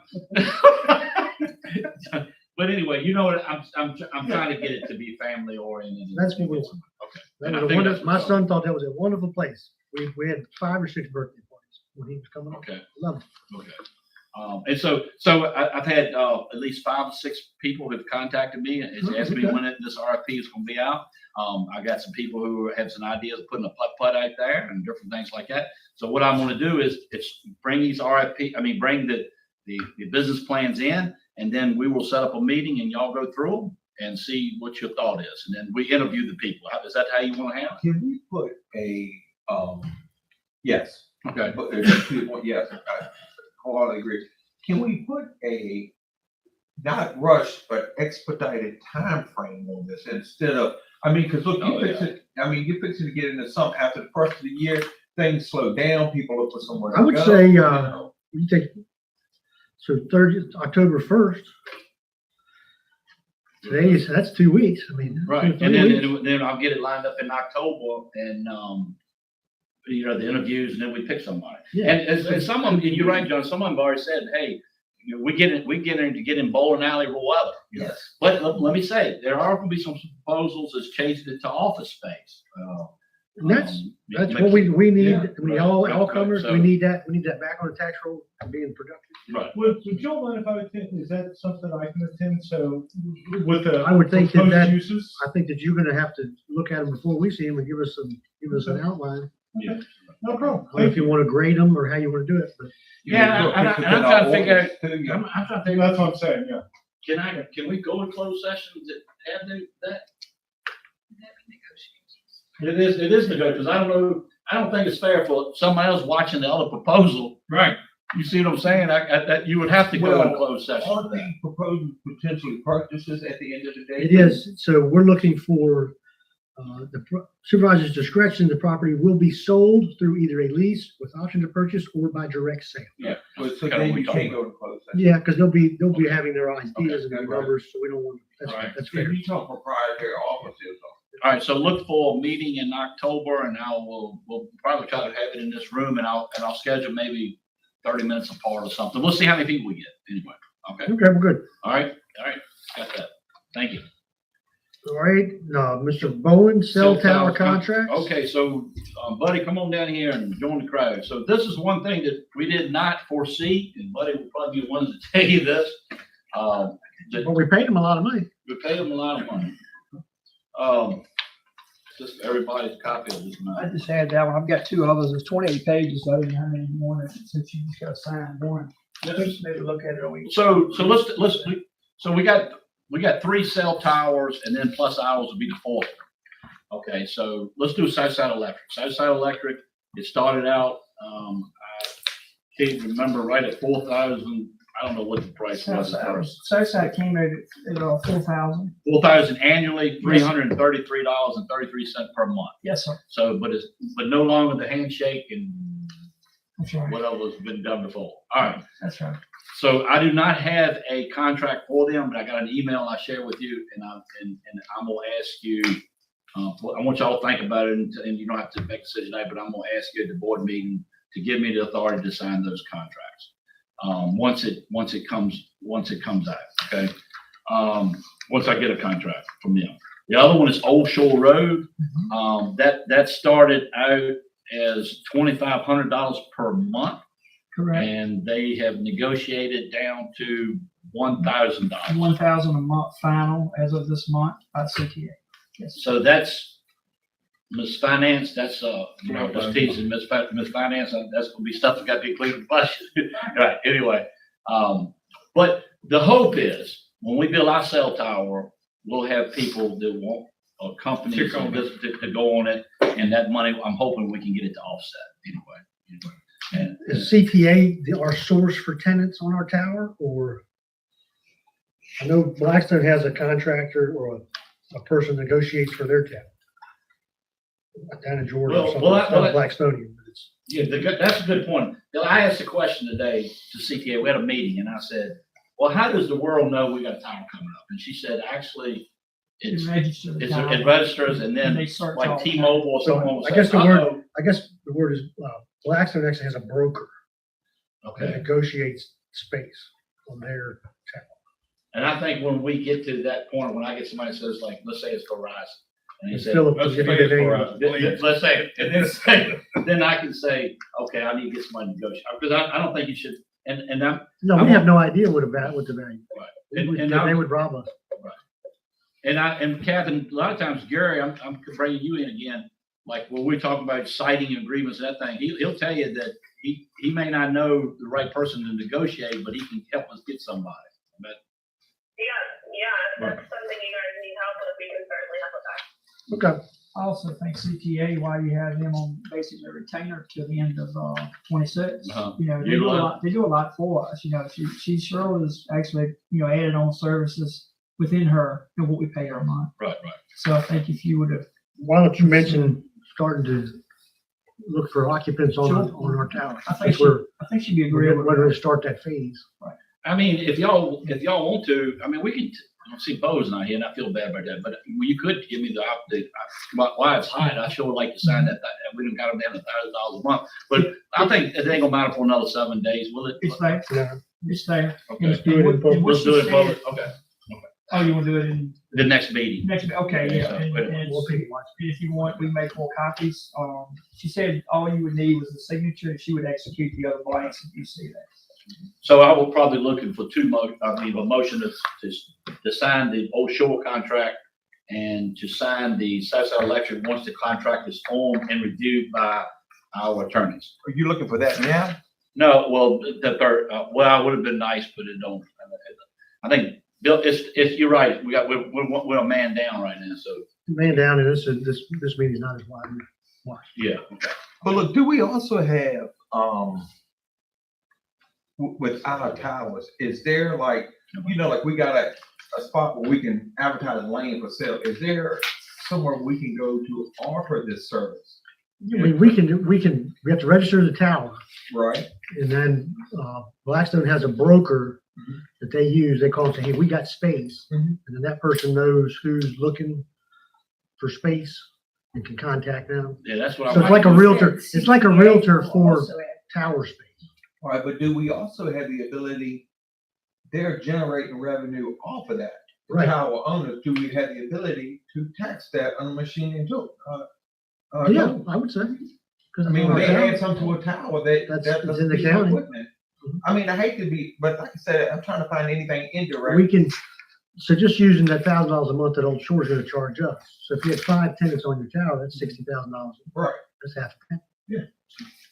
You're doing that penny thing again, right? And before you close that out, of course, the Kinston's tower was the fourth tower and it's being negotiated. Yeah, so that's the other tower. So that's it. So. But it also may be that our tower washes out our rent.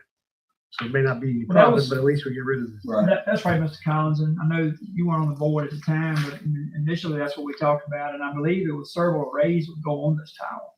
When you look at the arrays. What's the usual average cost, if you know, that someone would use our tower and pay us a fee? It runs, Commercial, it runs the gamut. I've talked to people all over Southside Virginia that, get rent off of towers anywhere from a little bit over $1,200 a month is kind of the minimum I saw, on up to So we got 2 or 3 several people, thousand a month. we make money. Yeah. Well, You turn 12. tell me legislation, to me, that's another thing that the legislators should say, hey, you can't charge them with so much in this public safety. That's just don't see. Because I mean, that Old Shore started out with $2,500. just tell them EMS comes to them, it's $1,000 Right. every time they come.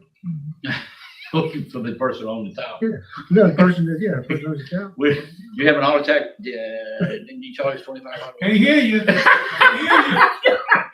What'd you say you're doing? All right, Burkeville property, is this the school?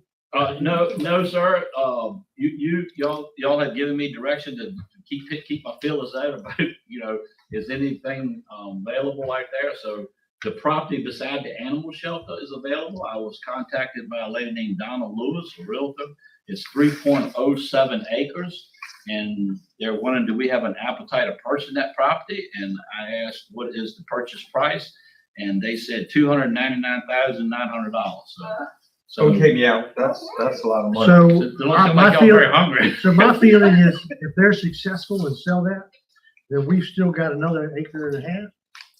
Yeah. Then we give that to Donna Lewis and let her sell it for Yeah. 200. Amen, But, brother. now, you sure you want to let this go? Because Miss Wooten is available. She might go up and buy it from under us right now at She $299. might. She could put, that would be a great place for a billboard that said no solar. Well, but if they do ask for a counter, I mean. We well, just let's go don't, back. we have got, no, No, okay. we have got too much on our plate. You ain't got no way to spend it. Well, if they sell it to somebody, we probably gonna get, if somebody buys that, they're gonna put something there that they're gonna make money on. And that So it'll should be help us. commercial, be valid tax rolls, just, Exactly. I mean, we've been selling land, trying to get it to Get go out, make, not to go make money. So I don't think, Well, I think the reason why I did that is because I want to put that there, because the thought of it was trying to get some type of economic development on that end of the county, so. And I don't know if somebody else owns it, how can we help that end of the county to do it. You know what I mean? It's like you gotta find somebody who's interested. What, but- can't they put it on ours for industrial development or Yeah, they we put can it on- advertise? Yeah, great. Okay. Build a dog food warehouse, because it's right next to it. Right to the things. I guess we should, You're right. let's not do anything right now, because the CARES group, I know she wanted to have it more of a dog run over there, so let's get finished. Okay. I got you. So right now, I have no appetite. We got too much Little too costly. Too much going on. Steve Bourne needs to finish the animal shelter. Too much going Right, on. and get that over. Yeah. Okay, all right, Yeah, that's a good idea. okay, all right. That's all I have, Mr. Chairman. Thank you for your, All right, this is, I want to go on to comments, members of the board, Ms. Norton, Vice Chair Norton.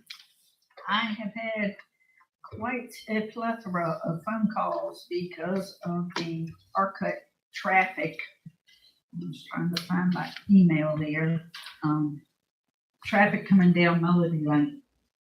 People are avoiding the detour that live locally. They're not going all the way down 360, going to 49. They're coming down Melody Lane.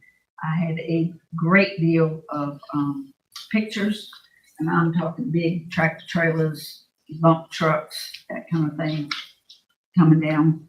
So I sent Mr. French an email and asked him if we could put a no through truck sign on 360 and 49. And his response was, I certainly understand your concern, and we're currently working on a solution to alleviate the problem. No through truck signs are regulatory and requiring engineering study and lengthy process to install, since they impose a legal restriction on the route. Given the short duration of the detour, the project would be complete before the necessary steps can be taken. So we are installing digital message boards, which I saw that they had they done. put one on 49, I saw And it. it blinks, and it does say, follow detour on 49.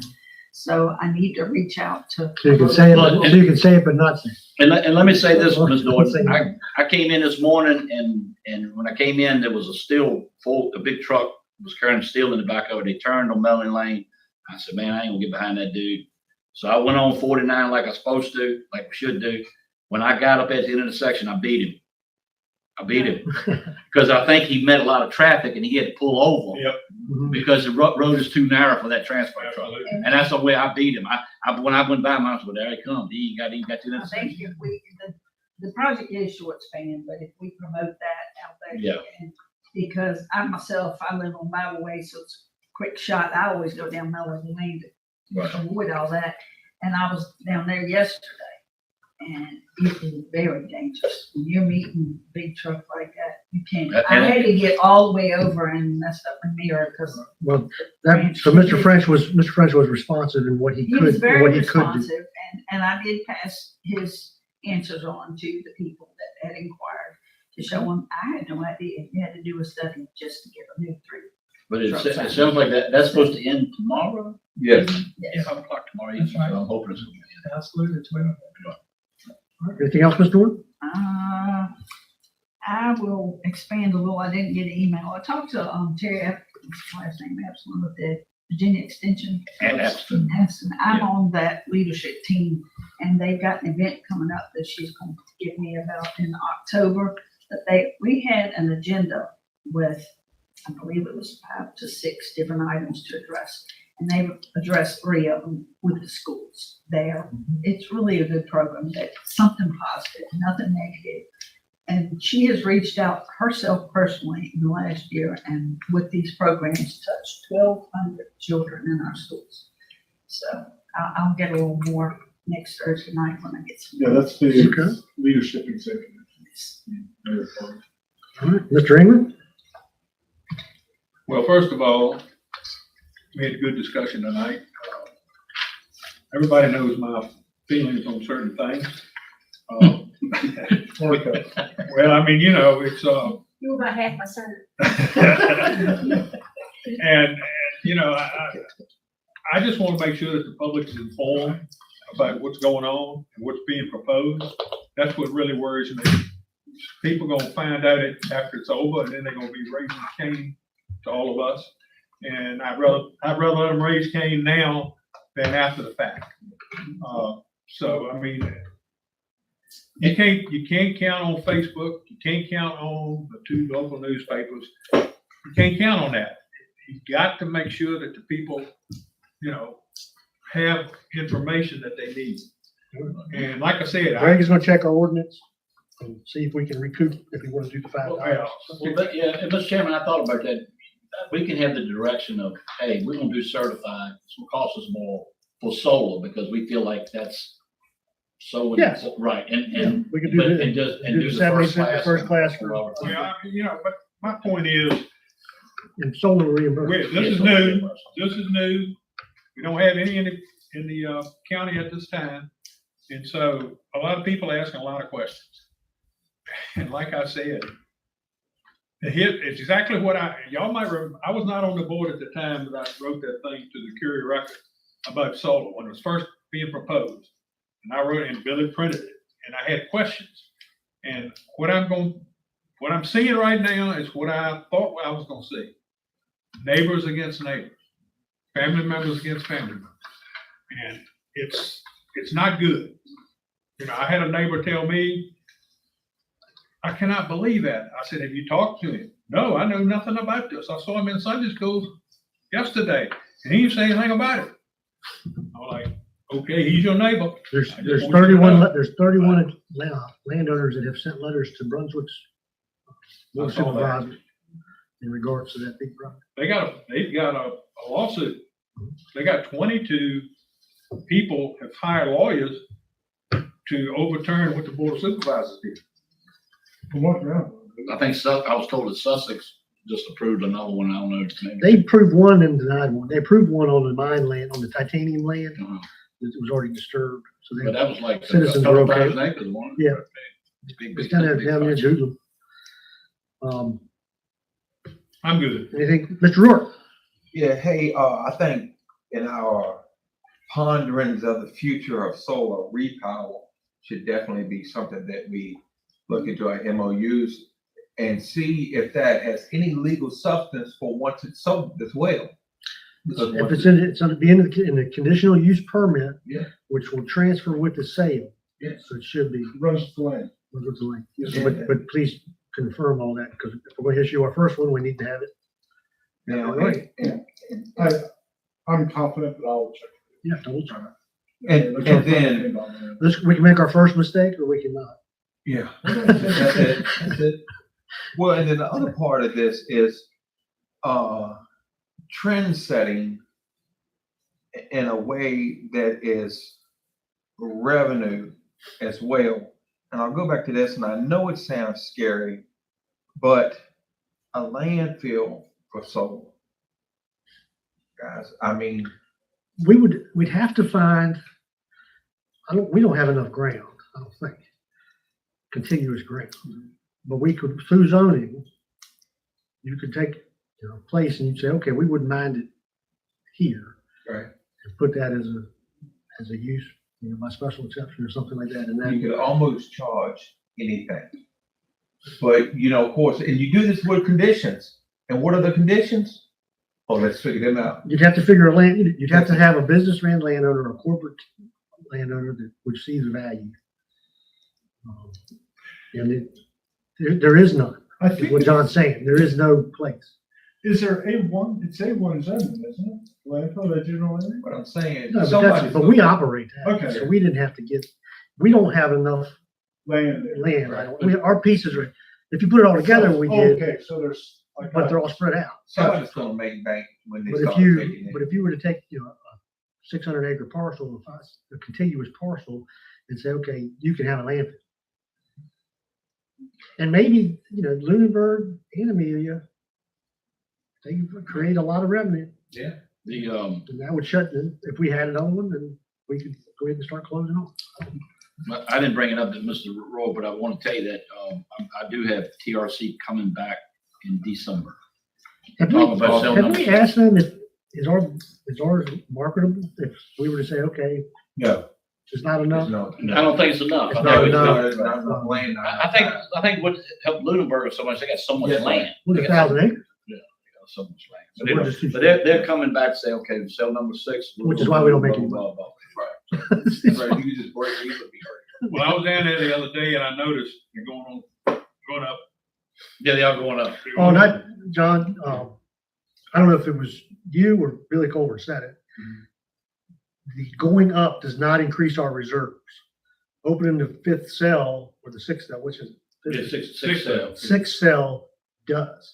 So as long as we've got our reserves when each cell was open, Right, just because they didn't stack them high enough, right. we don't have to pay Pay additional extra. reserve.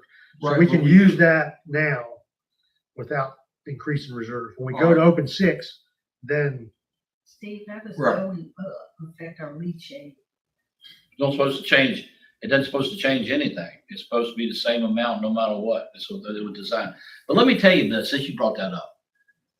And John, Gary did tell me, hey, tell John or whoever board members, come on ahead and I'll show you what I'm trying to do. And so you can see what's happening.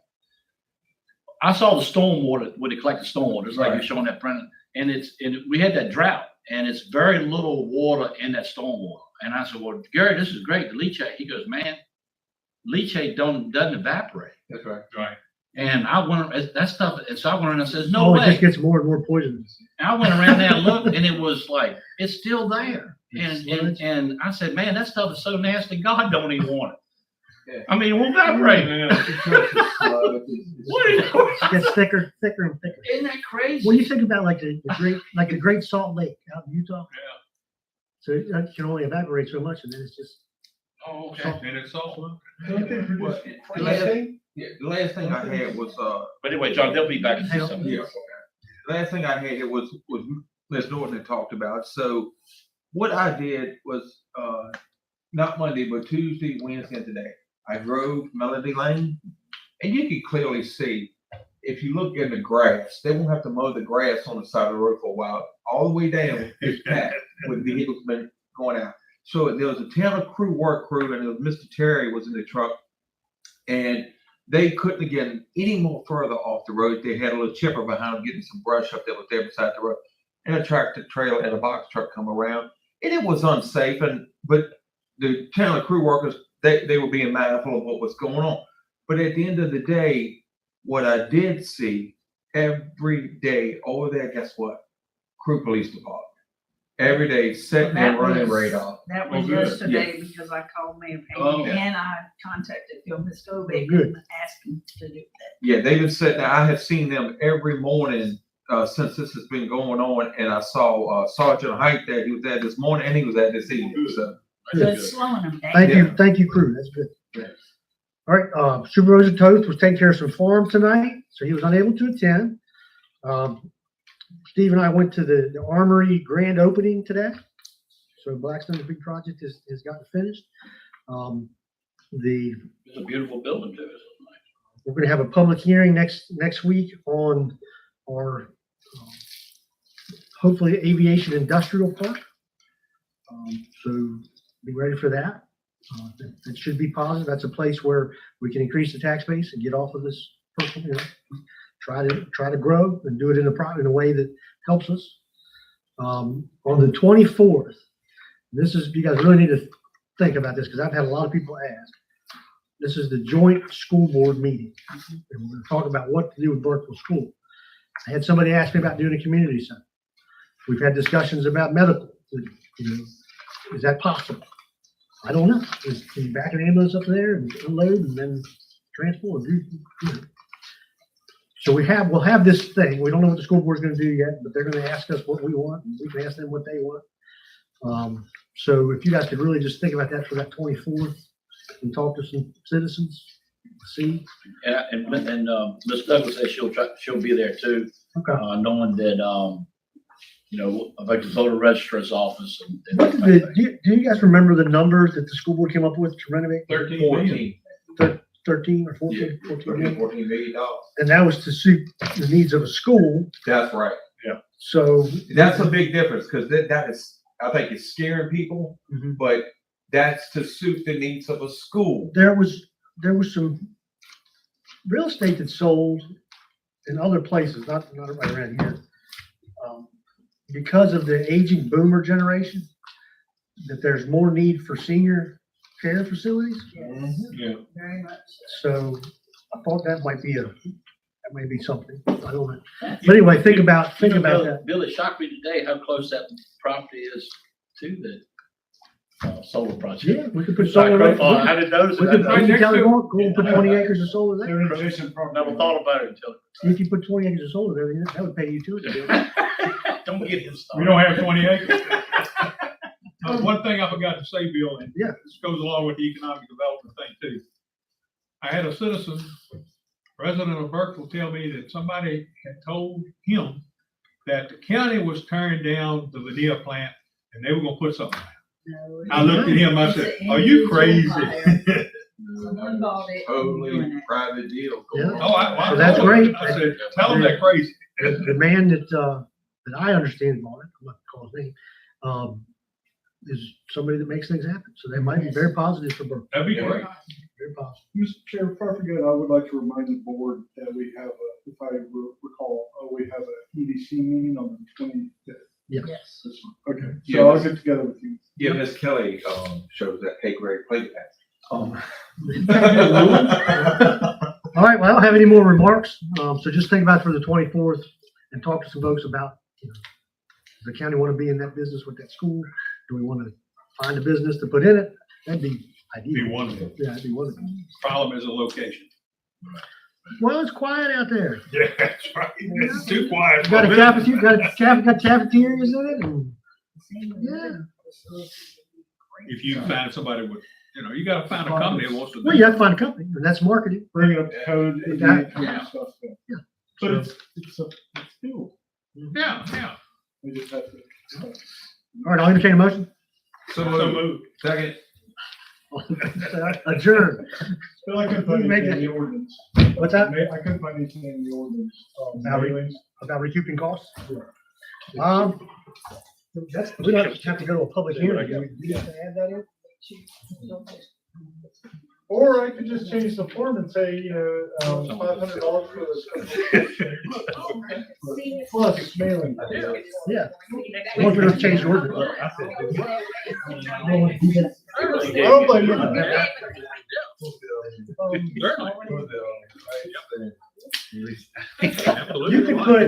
You could put solar on your billboard so you can light it at night. She was laughing. Don't keep on. Everybody's gonna be 4-1, I know that. Yeah. And, Thank you, Captain. Oh, you're right. He reached out to. I mean, go check and see if we gonna get you. We read that still? Yeah. Vicky, I don't know, man. It's gonna be a go a long way to catch my record. But, hey, that's one of our Well, clients. yeah, but they should be reaching out. Yeah. That was the same problem I had with VDOT when they didn't talk